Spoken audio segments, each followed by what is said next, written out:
My dear fellow viewers, this is Majok Depirudut.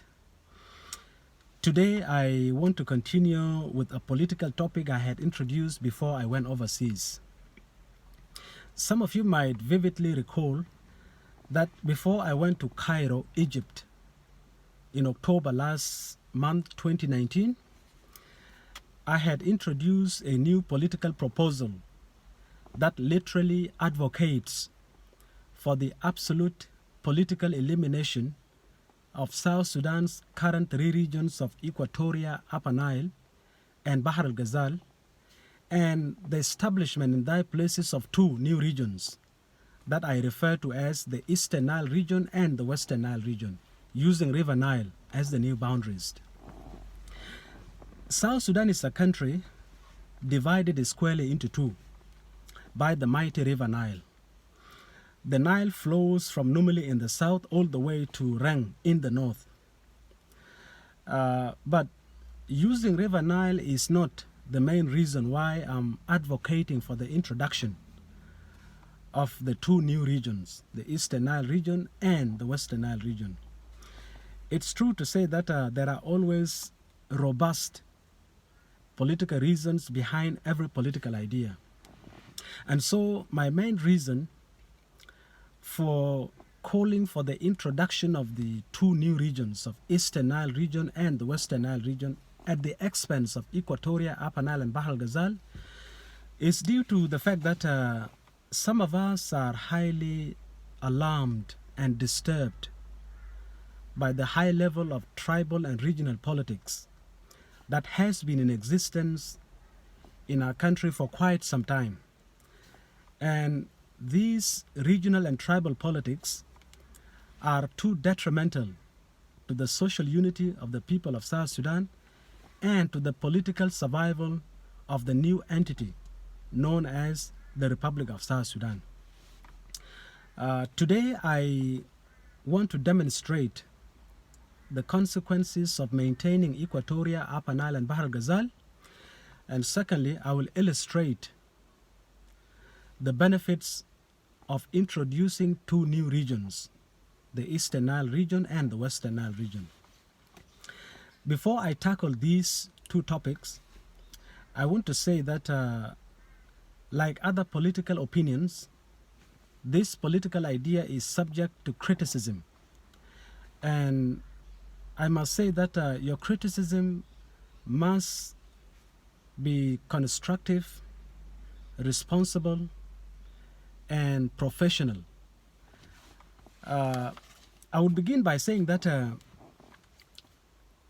there are serious consequences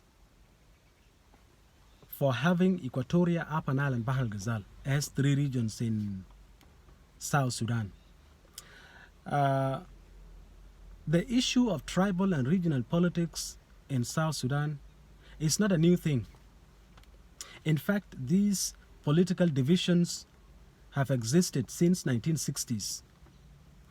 In 1963, the prominent politicians in southern Sudan, by then as a region of Sudan, had decided to assemble in Uganda and form a political entity known as the Sudan African National Union, SANU in short.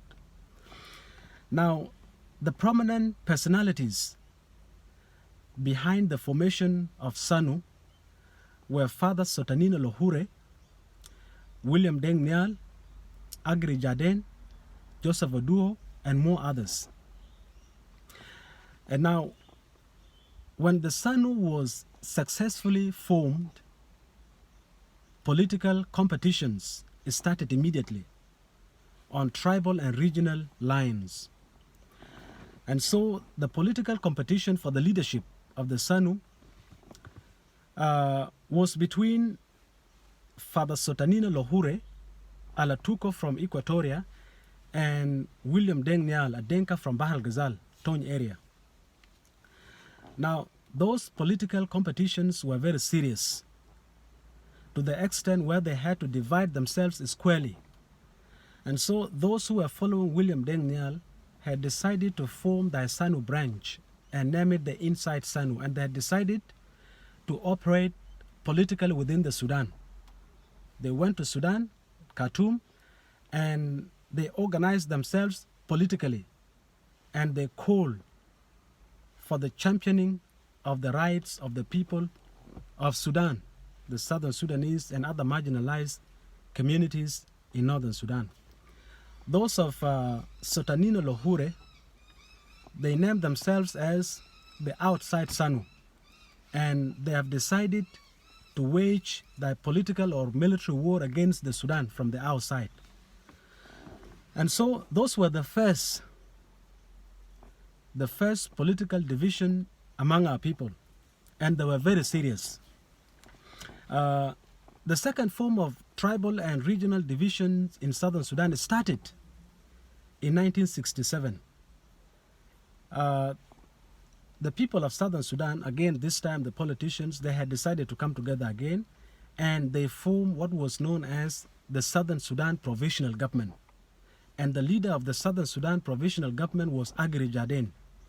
Agri Jaden formed his government, and he positioned individuals in different political and military capacities. Goran Motat was his foreign minister. Joseph Lagu was his chief of general staff. Unfortunately, Agri Jaden was frustrated because of the agitations and what looks like tribal and regional competition against his government. And so what happened, he had to resign and exile himself to Uganda. When he resigned, the Southern Sudan Provisional Government collapsed and vanished completely. And so the politicians came together, and they had to form what was known as the Nile Provisional Government. And they elected Goran Motat as their new leader. Now, Goran Motat maintained Joseph Lagu as the chief of general staff. What happened? Tribal and regional politics kicked in again. This time it was championed by Joseph Lagu, the chief of general staff of Goran Motat. So he planned what was referred to as an internal coup, and Goran Motat was very angry, and he resigned and exiled himself to Uganda, not to Uganda, to United Kingdom. It was Agri Jaden who went to Uganda. So this time Joseph Lagu took over, and he got rid of the Nile Provisional Government, and he formed Anyanya. And Anyanya assumed the business of liberation struggle against the government for good 17 years, until the Addis Ababa Agreement was signed. Now, when the Addis Ababa Agreement was signed, the terms and conditions of the Addis Ababa Agreement had offered the people of South Sudan a regional government. And that regional government was under the leadership of the High Executive Council. Now, the High Executive Council had faced a lot of challenges. There were serious political contestations on tribal and regional lines. This time the competition was between the Equatorian intellectuals under Joseph Lagu and the Denka intellectuals under Abel Alier. Now, the period between 1972 to 1982 was very critical to the people of southern Sudan. The Equatorian intellectuals had come up with a very serious demand. They introduced what they call Kokora. Kokora was used to advocate for the division of southern Sudan and the immediate expulsion of non-Equatorian from the Equatorial region, those of Denka and so forth. And it was implemented successfully. I quietly understand the grievances of the Equatorian politicians. The Equatorian politicians were concerned about the level of political domination by the Denka intellectuals. I also understand their position because they felt cheated. Joseph Lagu, like I said before, had waged the war for 17 years fighting the Sudan government. During those 17 years, Abel Alier was in Khartoum. When he was in Khartoum, before the signing of the Addis Ababa Agreement, he was the vice president of Jafar Mohammed Nimeri. Not only that, Abel Alier was the leader of the government negotiation team he was the one leading the government delegation to go and negotiate with Joseph Lago. And so when they came back after the peace was signed, he was the one who was competing against Joseph Lago. So the Equatorians intellectuals felt cheated, and they say, if this is the case, then we have to come up with our own survival tactics. So they said that if this is the case, we'll ask the president to divide Southern Sudan into regions so that each and every people go and manage their own region. And so Nimeri found the opportunity. He used the people of Southern Sudan to play the divide and rule tactics. And Kokora was implemented successfully. Majority of the people who were non-native of the Equatorial region were sent back to their areas. And so those were examples of tribal and regional politics in Southern Sudan in the 60s all the way to the 70s until the 80s. And when the terms and conditions of the Addis Ababa Agreement were violated after Nimeri had successfully weakened the people of Southern Sudan because of their division, the people of South Sudan started another liberation movement. This time, it was in 1983, the SPLA was established. And people went to Ethiopia. When people were in Ethiopia, tension started immediately because Anyanya II was already in the bushes of Southern Sudan, carrying out a low-level insurgency against the government of Sudan. And so the tensions started. Those tensions between the SPLA, SPLM, and Anyanya II were on tribal lines. This time it was between the Denka and the Nuer. The Nuer were fearing what they refer to as the Denka domination in the SPLM, SPLA. The Anyanya II was under the leadership of Akonatim, Abdallah Chwol, and others. The SPLM was under Dr. John Garang, Karbino Kwanyin Bol, Arokto Narok, Salva Kiir Mayardit, and so forth. And so when the tensions happened between the two forces, a lot of people died. Properties were destroyed. And the Gajak section of Eastern Jikany was nearly decimated because the area was used as the battleground. Thousands and thousands of recruits from Nuba Mountain and Bahr El Ghazal who were marching to Ethiopia were killed because they had to pass through Eastern Upper Nile, the Eastern Gajak territories. So it was a very messy war from 1984 until 1988. The Anyanya II was destroyed, their leaders were killed, the soldiers were dispersed or scattered, and few of them were integrated into the SPLA, SPLM. Now when the movement was united, people continued for 2 years, for 3 years, from 1988, after the defeat of Anyanya II, until 1991. In 1991, a major problem started again. This time it was 1991 Nasser Declaration. The Nasser Declaration was exclusively championed by Riek Machar, Goran Kong, and Lam Akol. Again, the tensions followed tribal lines. This time it was Shuluk and the Nuer on the one side, and the SPLA, SPLM branded as the Denka organization, although it was mixed because there were Equatorians and there were some Nuers and some Shuluk in the mainstream SPLM, SPLM. So the violence was very serious. A lot of people were killed. Bor was obliterated. Most areas were destroyed as well.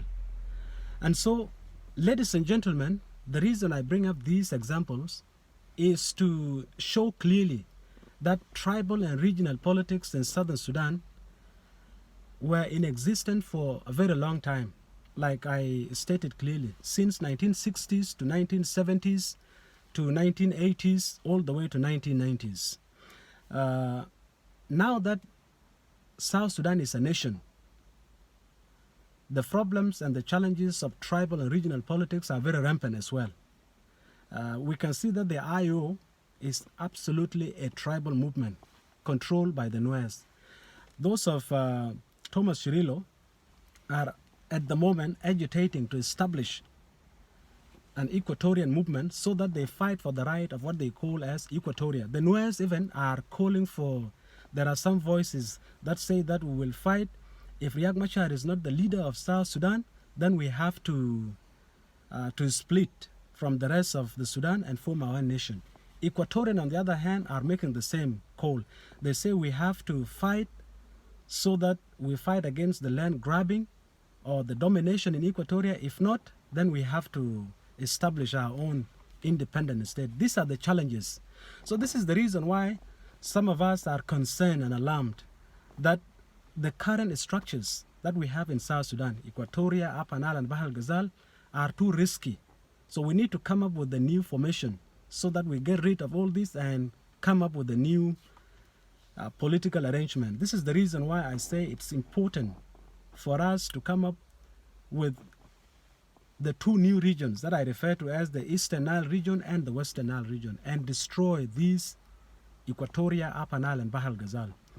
Now, I want to turn to my last topic, the benefits of having two new regions, the Eastern Nile region and the Western Nile region, after the destruction of Equatoria, Upper Nile, and Bhar El Ghazal regions.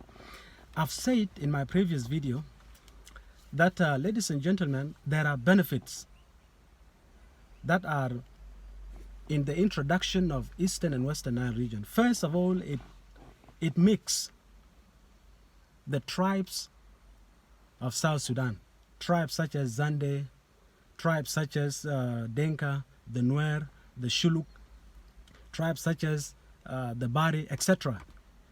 Now, the beauty of this is that if we use the River Nile, like I said before, from Numili, the east of the Nile, all the way to Reng, the east of the Nile, you can see that there are various tribes on what I refer to as the Eastern Nile region. The Eastern Nile is an area, like I said before, that runs from Numili in the east of the Nile all the way to Reng, east of the Nile. Now, tribes such as Madi, Taposa, Latuko, Jie, Anuak, Maban, and the sections of Nuer, the central Nuer and the eastern Nuer. The central Nuer, of course, is made up of areas such as the Lak, the Thieng, the Gawer, and the two sections of Law. We have Gun and More. And then we have the eastern Nuer. These are Jikany. We have three sections. We have Gajak, Gajuk, and Gagwang. Plus the Denka tribes in the eastern part of the Nile. We have the Bor area. In Jongule, we have Bor, we have Twitch, we have Ol, we have Nyarweng. And then 90% of Padang is starting from Korflus to Pawing, all the way to Malakal, all the way to Reng. We put them together. These are the people of South Sudan who inhabit the eastern part of the Nile. Now, if we come to the western part of the Nile, we have major tribes such as the Zande, the Bari, the Kuku, the Kakwa, and tribes such as the Denka, starting from Aliap, Chech, Agar, Gok, and the Rek of Tony and Gogrial, all the way to Awil, all the way to Abiay. And then we have the two sections of Padang. We have the Ruweng and the Alor Kurukwot. And then we have some sections of Nuer. You have the western Jikany, where Taban Dengai comes from. And then you have Dok, where Riek Machar comes from. Then we have Bull, where those of Moitwil family comes from. And then we have the Ak, we have the Nyong, we have the Jagay, we have the Lek, and so forth. These are the western Nuer. You put them together, they become friends and political allies of the Denka, especially the Rek Denka and the Denka Agar and so forth, because they are found on the western part of the Nile. And then you have the Shuluk, are found on the western part of the Nile. Ladies and gentlemen, this is a new political arrangement that actually brings together tribes of South Sudan, so that we forget about this issue called Equatoria, Upper Nile, and Bhar El Ghazal, because you can see that there are areas of Equatoria that are actually put together with the Denka of Bor and the Denka of Padang, and the Nuer, especially the Nuer of Law, and the Nuer of Eastern Jikany, and we have the Central Nuer in the Ayud and Fangak area. So this is a beauty of this new model, the introduction of the two regions of Eastern Nile region and the Western Nile region. The same thing, you have the Zande and the Bari, the Denkarek and the Nuer, the Western Nuer, and the Shuluk, plus the Agar, those of Rumbek and those of Yerul and those of Chaibet, etc.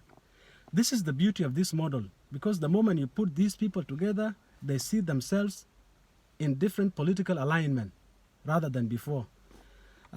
Ladies and gentlemen, this is a very nice political model. But like I said before, it's just an opinion. You are highly welcome to criticize it or oppose it or support it. Now I will stop here, but I'll keep coming to explain it again and gain more support. Next time when I come, I will make it as a live video so that I call people, invite them so that they talk. I see their opinions. I will stop here. Thank you very much and have a good Sunday.